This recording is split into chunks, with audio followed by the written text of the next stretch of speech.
Good afternoon, I'm Raylene Ramsey. This is your afternoon news fix for Friday, the 6th of March. Speculations mounting Prime Minister Chris Luxon is considering his future after a disastrous poll result. National has hit 28.4% in today's Taxpayers Union Courier poll, its lowest level since Luxon became leader in 2021. Wider National Party staff have received invitations to drinks in the Beehive tonight. National Deputy Leader Nicola Willis says it's not been a good week for the Prime Minister. The risk, if we're polling at that level, is most importantly, and I do sincerely think this is worth considering, is that there could be a change of government.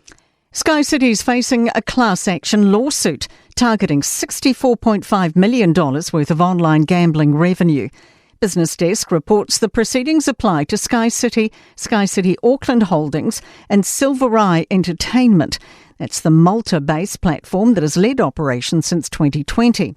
It relates to money lost between February of 2020 and February this year and seeks to test the lawfulness of the online gaming operations. Sky City hasn't revealed who's behind it and says it will actively defend the proceedings. War is continuing to spill over the Middle East as the US and Israel accelerate their bombardment of Iran. US forces are dropping 2,000-pound bombs and, along with Israel, have killed more than 1,200 people. Iran still firing retaliatory strikes, but at about 10% of the intensity we've seen in the past few days. CNN's Clarissa Ward says Iranian Kurdish forces are readying themselves for a potential ground offensive. They are facing some really stiff resistance from within Iraqi Kurdistan. The leadership does not want to get involved with this. Foreign Minister Winston Peters is defending US action against Iran.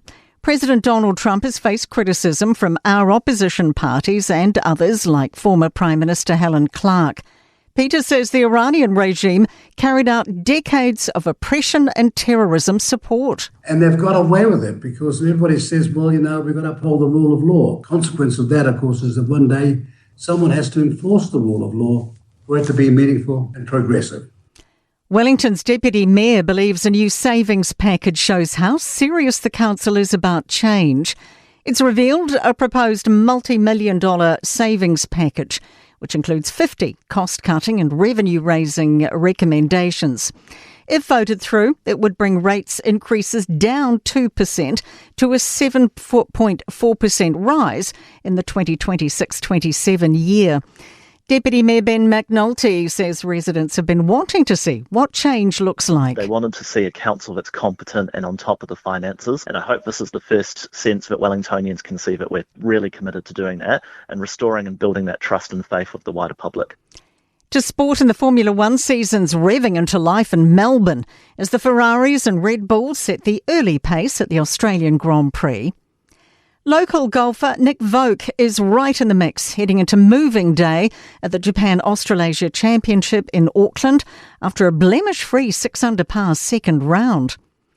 And Olympic and world champion Kiwi high jumper Hamish Kerr has opted for an intensive training block on the Gold Coast over competing at this month's Indoor World Champs in Poland. That is your latest news fix. We'll be back with the next update tomorrow morning from the Newstalk ZB newsroom.